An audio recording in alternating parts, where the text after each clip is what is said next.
Bien,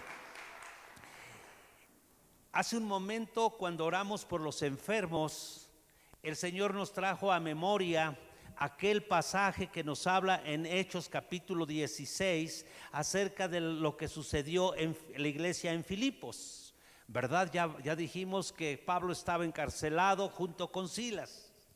Ahora déjenme decirles algo importante. ¿Qué ministerio tenía Pablo? Era apóstol. ¿Qué ministerio tenía Silas? Era profeta. ¿Qué caracteriza a una iglesia apostólica y profética? Lo que sucedió. ¿Qué sucedió? Señales, prodigios, maravillas y un milagro tremendo ahí, ¿verdad que sí? Bien, la noticia que les tengo, hermanos, sobre todo si tú estás empezando a ser parte de esta iglesia local, Casa del Padre, es que esta iglesia, por la gracia de Dios, Él la ha levantado como una iglesia apostólica y profética. Así que las señales, los prodigios y las maravillas deben ser reales en medio nuestro. ¿Esos ruidosos? ¿En qué me estoy basando? Hoy vamos a concluir el tema acerca de las señales del reino. Hoy vamos a hablar acerca de las señales que tienen que ver con la segunda venida de Jesús. Pero también déjame decirte antes de entrar a ello, en segunda carta de Pablo a los Corintios 12:12, nunca olvides esto. Segunda de Corintios 12:12 dice así. Pablo, hablando a los corintios, les dice: con todo, las señales de apóstol han sido hechas entre vosotros en toda paciencia, por señales, prodigios y milagros. ¿Qué estamos queriendo decir? Que una iglesia apostólica y profética tiene que ser caracterizada por lo que Pablo dijo. Las señales de apóstol han sido hechas entre vosotros. Qué privilegio ser una iglesia apostólica, pero hay una responsabilidad. Y esa responsabilidad es que debemos buscar, debemos anhelar y debemos practicar, hermano amado, esas señales que distinguen a una iglesia apostólica. Hemos creído que solamente el apóstol debe tener estas señales. Por supuesto que las tiene que tener, pero sería, hermano, una obra infructuosa que ese apóstol no enseñe y que no vierta en el resto de la iglesia eso mismo que le caracteriza. Vamos entendiendo, especialmente para nuestros hermanos que nos miran en línea. Entonces, la iglesia Casa del Padre debe anhelar que las señales que el apóstol Pablo menciona aquí deben seguir siendo hechas entre los congregantes, entre los hermanos, en toda paciencia. Por supuesto, una característica de un apóstol tiene que ser que sea muy paciente. Amén. Así que oro que ustedes sigan orando por mí para que Dios me siga proveyendo de paciencia. Pero esto no es solamente propio del pastor o del apóstol. Esto debe ser para todos, todo el cuerpo de Cristo. Y luego dice: por señales, prodigios y maravillas. La vida de la iglesia neotestamentaria se caracteriza por eso. Una iglesia con señales, prodigios y maravillas es una iglesia que se mueve en el principio de una iglesia apostólica y profética. Vamos captando esto. Ahora, mucha atención, porque vamos a hablar de las señales del reino. Hoy vamos a concluir esto. Las señales del reino, hermano, están dadas desde el mismo Génesis, ya lo dijimos. A manera de repaso, miramos que en Génesis 1, verso 14, dice que Dios creó el sol, creó la luna, esas dos lumbreras, pero también creó las estaciones del año para que fueran señales y los tiempos fueran distinguidos. Toda la Biblia nos habla de señales. Y así miramos que en el libro de Apocalipsis todavía se menciona acerca de las señales. La vida de nuestro Señor Jesucristo se caracterizó y de alguna manera fue la confirmación acerca de que Él era el Mesías. ¿Sabe por qué? Porque dice el libro de los Hechos, Jesús Nazareno, wow, que fue ungido con poder y con señales en su ministerio. El mismo Nicodemo, cuando vino a preguntar a Jesús sobre algunas cosas que le inquietaban, él vino y le dijo: Rabí, nosotros sabemos que tú has venido como maestro, porque nadie puede hacer las señales que tú has hecho si Dios no está con él. Wow, qué cosa, qué característica. La gente espera ver una iglesia donde las señales que estuvieron presentes en Cristo sigan vigentes el día de hoy. ¿Cuántos dicen amén? Eso es lo que el mundo quiere ver. El mundo ya no quiere oír bonitos mensajes. El mundo quiere ver poder sobrenatural, un poder que esté por encima del poder de los brujos y de los hechiceros. Porque este mundo tiene al príncipe de este mundo, es un príncipe que imita el poder, y hay cierto poder, pero la Biblia dice que el poder de Dios es sobre todo poder. Nuestro Dios es todopoderoso. Así que, hermanos amados, en el nombre de Jesús vamos a inquirir en este tema acerca de las señales. Y esta mañana compartíamos lo que está sucediendo a nuestro alrededor. De todos es sabido que este fin de semana, el día de ayer y hoy y posiblemente mañana, la costa este de los Estados Unidos está afectada por una tormenta de nieve de más de 1 metro de espesor, y más de 70 millones de personas están literalmente varados, están encerrados.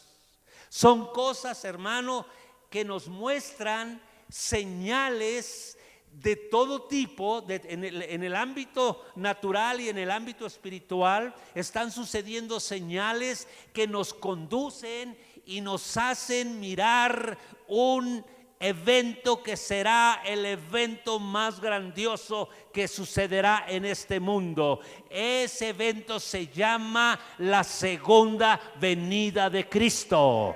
Cristo viene pronto, Cristo vendrá tal y como lo prometió. Todo lo que la Biblia dice se ha cumplido, y la segunda venida del Señor está por cumplirse. Si bien no debemos olvidar que Jesús nunca dijo acerca del día exacto ni la hora exacta. Jesús no dio fechas acerca de su venida. Él mismo dijo que ni siquiera el Hijo de Dios, ni los ángeles que están con el Señor saben la fecha. Esto solo está reservado para nuestro Dios. Sin embargo, Él dejó señales que hacen posible que los creyentes conozcamos el tiempo, la época del regreso del Señor. Las señales entonces son las que nos van mostrando qué tan cerca está la venida de Cristo. Ahora, Dios tiene todo calculado sabiamente. El apóstol Pedro escribió acerca de la venida de Jesús hace 2000 años y dijo que acerca de la venida de Jesús, la opinión de muchos es que pues desde cuándo han estado anunciando esto y no se da. Dice el mismo apóstol Pedro que la venida de Jesús no se ha dado por una razón. La razón es que Dios quiere que todos los hombres procedan al arrepentimiento para ser salvos. Y por ese amor y por esa gracia, el Señor ha sido paciente para que todo hombre sepa y conozca de su amor y de su gracia redentora. Así que, hermano amado, sin embargo, la venida del Señor se dará tal y como el Señor Jesús lo prometió. Hay muchas señales que nos hablan de esto, y déjeme decirle algo: las señales de la venida, de la primer venida del Señor, por supuesto que están escritas en la palabra del Señor. Y esta mañana hablábamos de una de las señales más extraordinarias que se dio acerca de la primer venida de Jesús. El profeta Isaías dijo: he aquí que se dará esta señal. ¿Cuál era esa señal? Dijo: he aquí que la Virgen concebirá y dará a luz un hijo. ¿Cómo? Nunca se ha visto en el ámbito natural que una mujer, que una señorita sin tener relaciones sexuales con un hombre quede embarazada. Pero esta fue la señal y así sucedió. Dios escogió a una doncella, a una señorita, a una virgen llamada María, para que en su vientre se desarrollara el Hijo de Dios, el Verbo que se hizo carne para venir la primera vez como Salvador del mundo. ¡Wow! ¡Qué señal tan extraordinaria! Esa ha sido la señal más extraordinaria y contundente acerca de la primer venida de Jesús. Pero déjeme decirle que las señales de su segunda venida son mucho más numerosas en la palabra de Dios. ¿Por qué razón? Porque Dios sabía que en los últimos tiempos miles y miles y miles de personas estarían esperando el advenimiento, la segunda venida de nuestro Señor Jesucristo. En su primer venida, solamente el pueblo judío era el que sabía que vendría el Mesías. Pero en este tiempo, hermano amado, hay un pueblo ansioso, hay un pueblo numeroso que se llama la Iglesia de Jesucristo en los 5 continentes, que estamos expectantes de que nuestro Señor regrese a esta tierra. Y si tú estás con esa expectativa y amas la segunda venida de Jesús, dale un fuerte aplauso. Y como dice la Escritura, que la iglesia, la novia de Cristo, junto con el Espíritu, podemos decir: ven, Señor Jesús. ¿Verdad que sí? Podemos decir esto. Y esto debe de decirse en todos los idiomas, ¿verdad que sí? Toda lengua tiene que confesar que Jesús es el Señor. Todo mundo tiene que esperar la gloriosa venida de Jesús. Pues bien, vamos a entrar a ver algunas señales, hermano. Y yo quisiera pedirte que tú anotes. Déjenme decirles, y esto no es competencia, pero observé algo en el primer culto. En el primer culto prácticamente todos los asistentes estaban tomando nota. Y yo te invito a que tú y yo podamos hacer lo mismo, hermano, ¿verdad? Porque lo que oímos poco se nos queda, pero si tú escribes lo puedes consultar, ¿ok? Y yo sé que algunos están sacando su celular, está bien, mientras no te estés mandando mensajitos ahorita, ni recibiendo mensajes, es para que tú escribas. Ok, vamos a ver, vamos a hablar de algunas señales que tenemos que tener presentes para entender mejor la venida de Cristo. Número 1, señales en la naturaleza. Y para esto usted puede leer Mateo 24, por supuesto, Marcos 13 y Lucas 21. Estos 3 pasajes nos hablan, estos capítulos nos hablan, Mateo por supuesto 24 y 25, nos hablan de estas señales en la naturaleza. ¿Cuáles son esas señales en la naturaleza?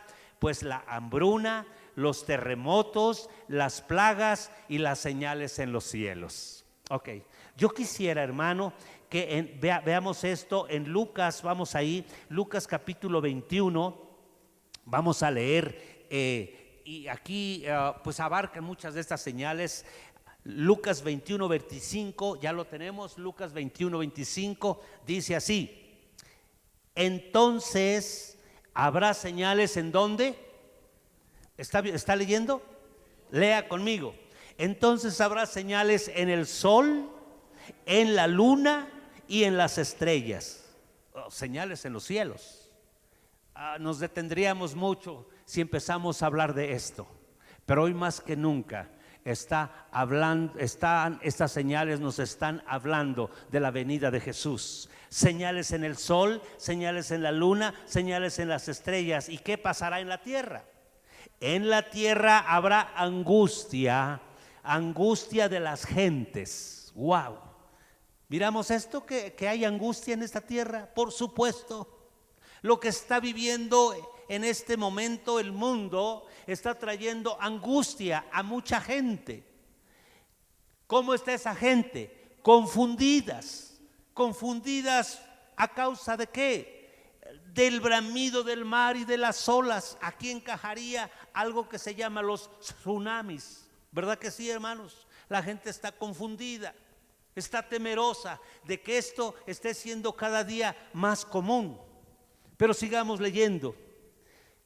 Desfalleciendo los hombres por el temor de la expectación de las cosas que sobrevendrán en la tierra. La gente se está preguntando, los hombres sin Cristo, las mujeres sin Cristo, preguntan: ¿qué está sucediendo en esta tierra?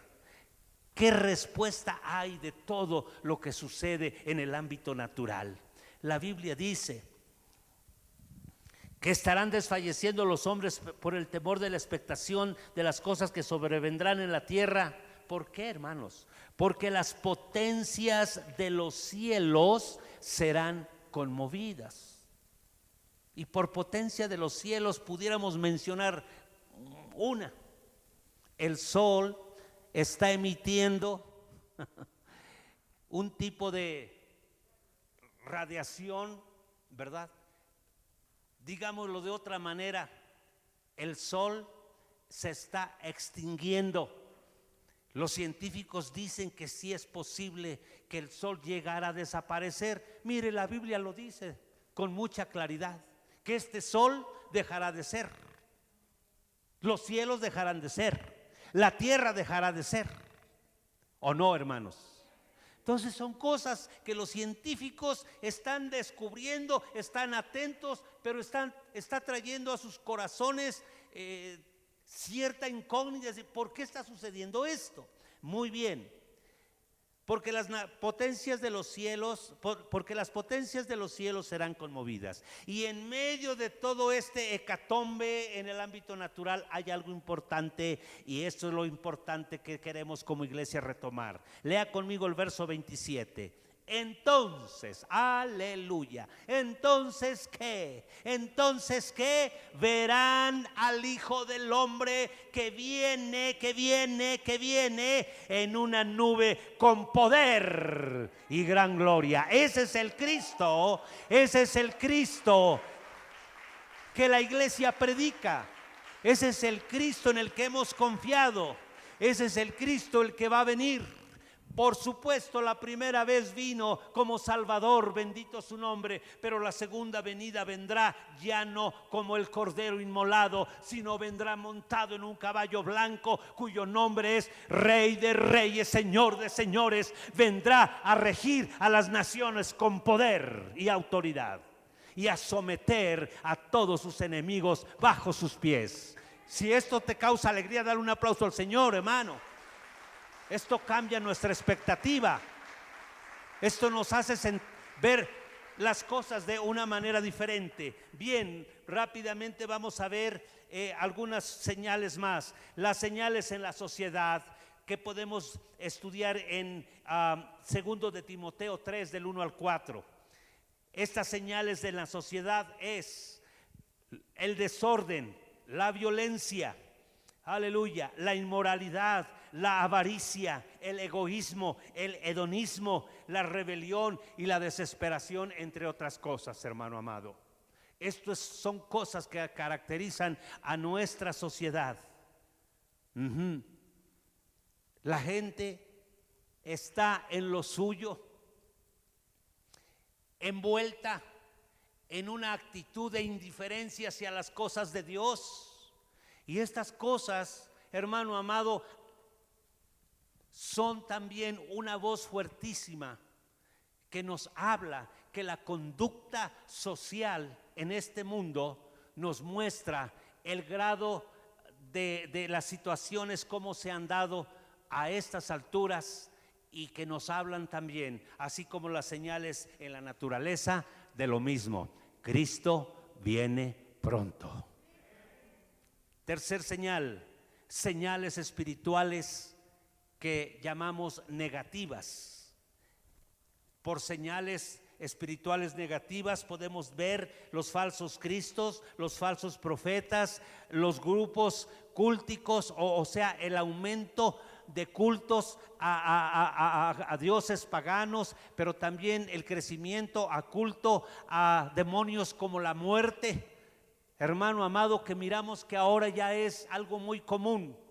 En la mañana les compartía de que esta semana ministré a un joven y al estarlo viendo le vi que tenía un tatuaje aquí, en esta parte, un tatuaje del pentagrama usado por los satanistas. Y se me ocurrió preguntarle, decirle: ¿y solo tienes ese tatuaje? Y me dijo: no. Se levantó un poquito más su manga, y entonces dice: aquí tengo otro. Y sabe que era la llamada Santa Muerte. Y le dije: oh, ¿y eso es todo lo que tienes? Yo creo que el Señor me fue guiando, ¿verdad? Y se levanta más la manga, y aquí tenía a un Cristo. 3 tatuajes. Y yo le dije: ¿y por qué los tienes esos 3? Y me dijo: es que creo en los 3. Ok. Y yo le dije: pero tienes que definirte por uno de ellos. ¿Sí? Satanás, la muerte o Cristo.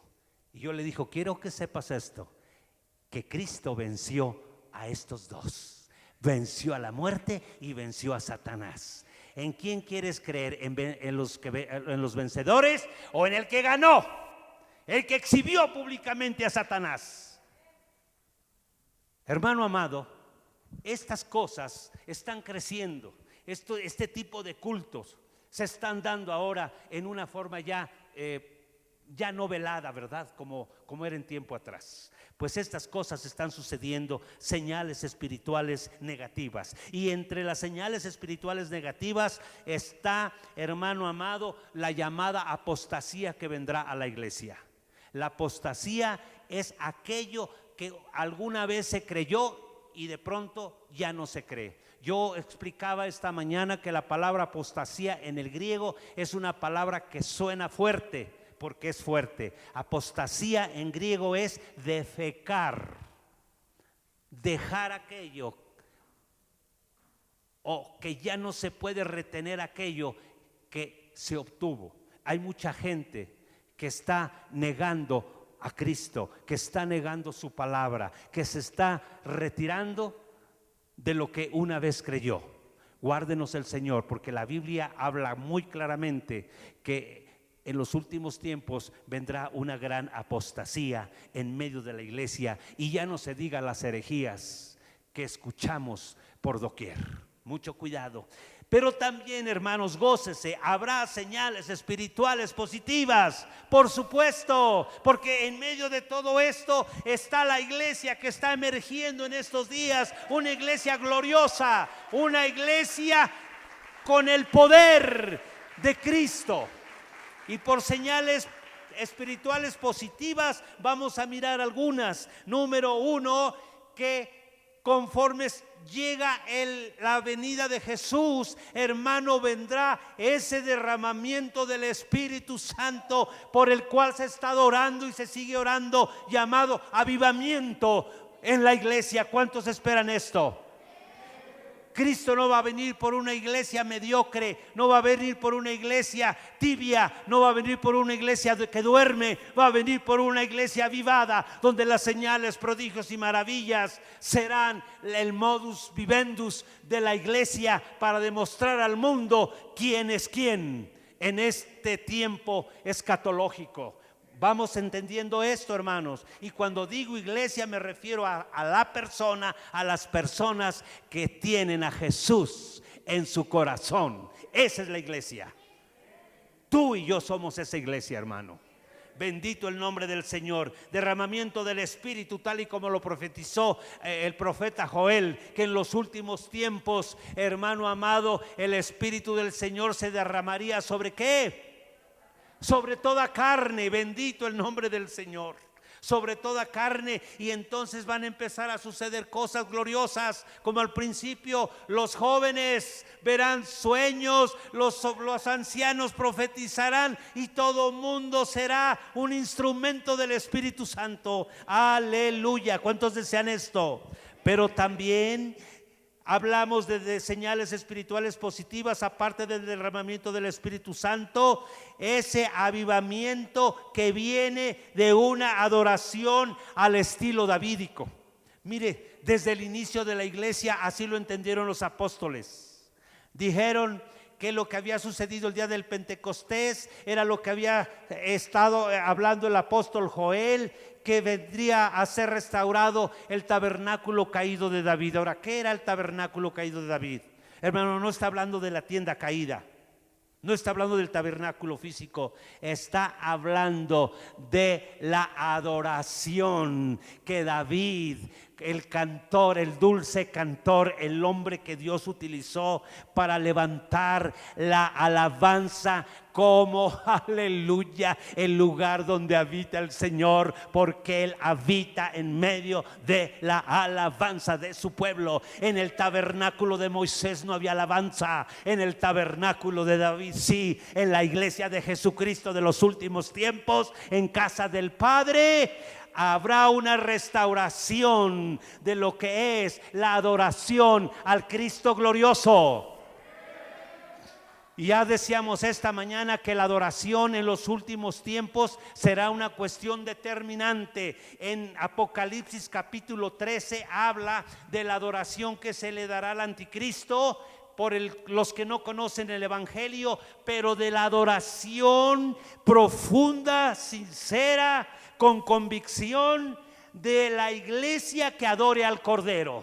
Así que, hermanos, vienen tiempos en que o se adora al Cordero o se adorará al anticristo. Eso dice la Escritura. Tú puedes leerlo ahí en Apocalipsis capítulo 13. Así que, hermano amado, estamos en tiempos gloriosos de avivamiento de la adoración al estilo davídico. Y por supuesto, otra señal de lo que es las señales espirituales positivas es lo que se espera como la gran cosecha. Ponme atención.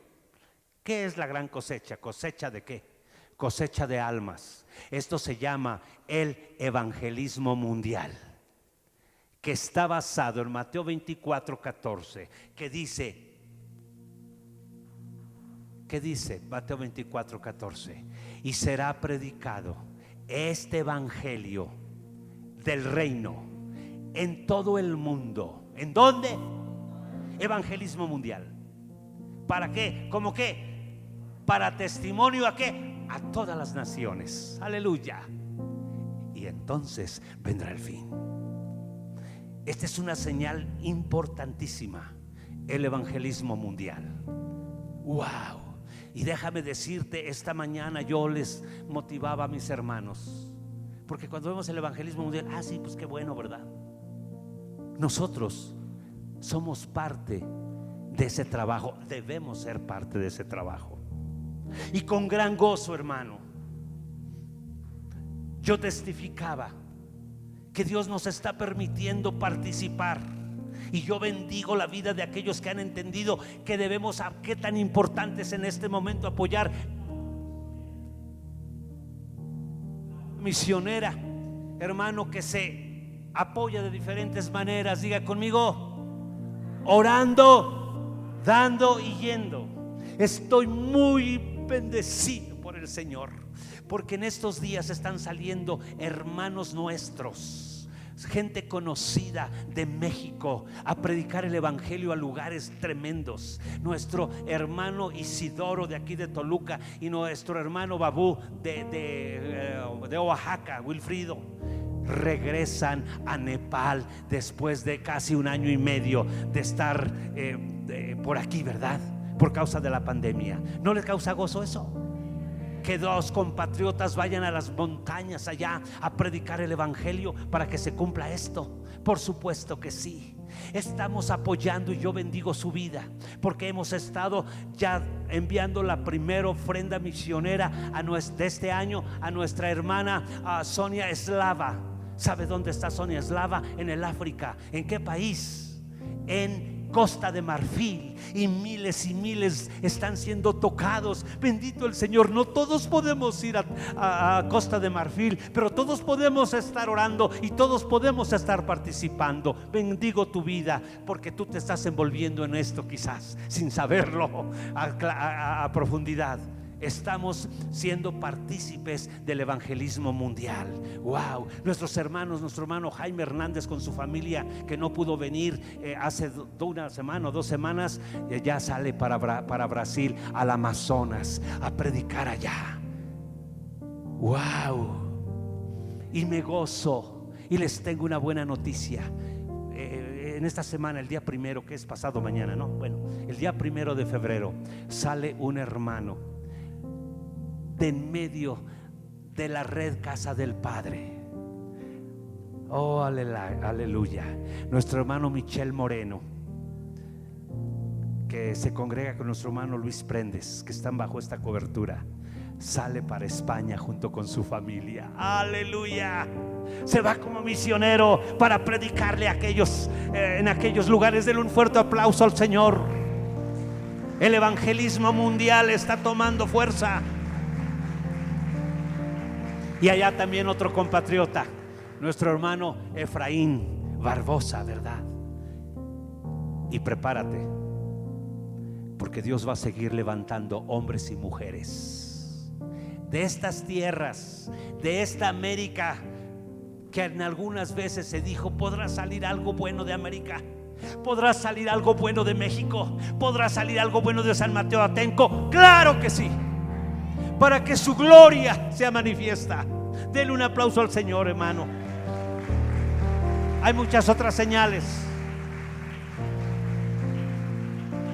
pero solo quiero terminar con una de ellas: la señal de la higuera.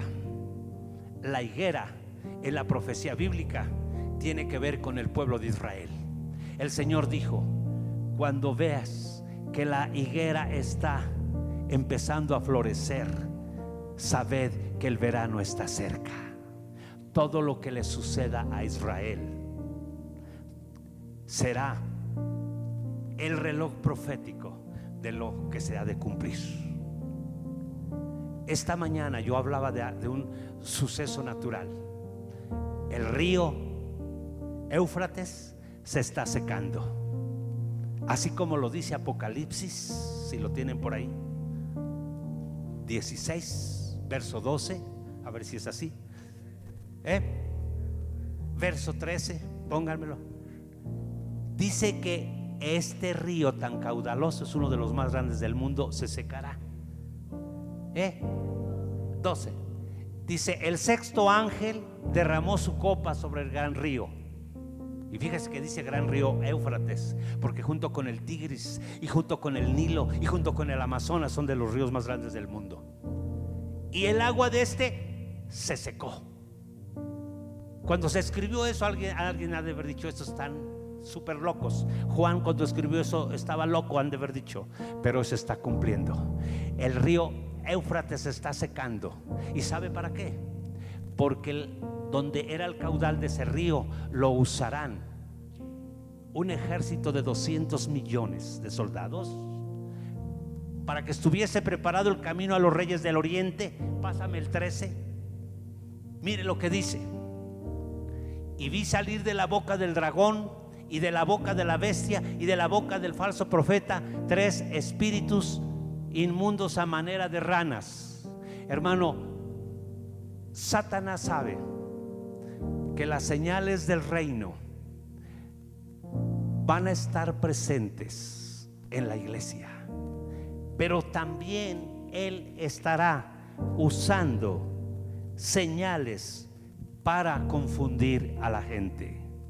Y solo te quiero, es el 14, perdóname. Mire lo que dice, hablando de señales.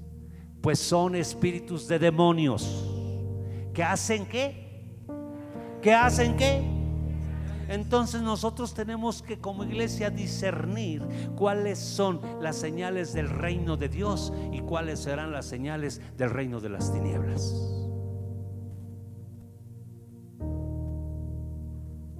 Y van a los reyes de la tierra en todo el mundo para reunirlos a la batalla de aquel gran día del Dios Todopoderoso. Hablando de Israel, la Biblia habla de la reunión de naciones poderosas que vendrán a guerrear contra Israel en algún día. Hoy se cree que parte de esas naciones es precisamente aquellas naciones antagónicas hacia Israel: Rusia, China y Corea del Norte. Y van a usar el caudal de lo que fue el río Éufrates para venir a hacerle la guerra a Israel. Pero ahí no termina la historia, porque en ese momento el Señor descenderá y destruirá a ese ejército de millones de millones. Ese es mi Cristo, el que yo espero, el que vendrá montado en un caballo blanco, venciendo y para vencer, y en su nombre y en su muslo, en su pecho y en su muslo, un título que diga Rey de Reyes y Señor de Señores. Vamos a ponernos en pie.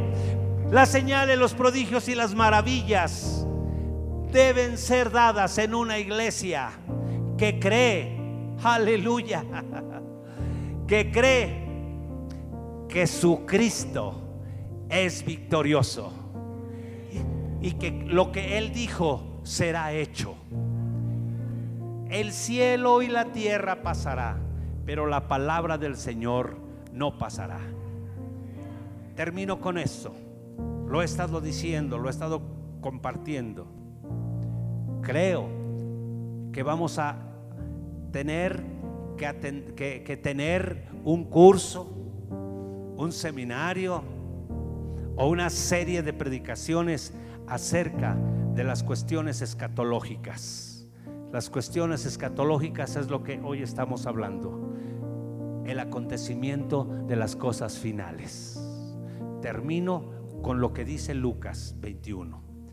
Y cuando veamos que todas esas cosas suceden, levantad vuestras cabezas, erguid vuestras cabezas.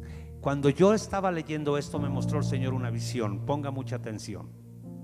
Vi un ejército, millones y millones de soldados con la cabeza así.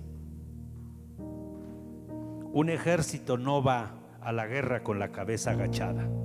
Iglesia de Jesucristo, es tiempo de levantar nuestra cabeza.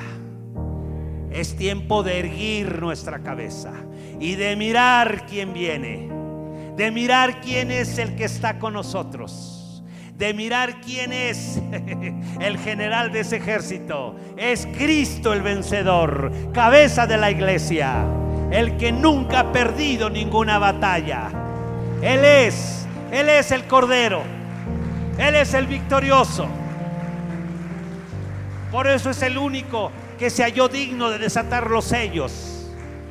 El Cordero de Dios, el Cordero que fue inmolado, pero que hoy viene como Rey de Reyes y Señor de Señores. Bendecimos su nombre.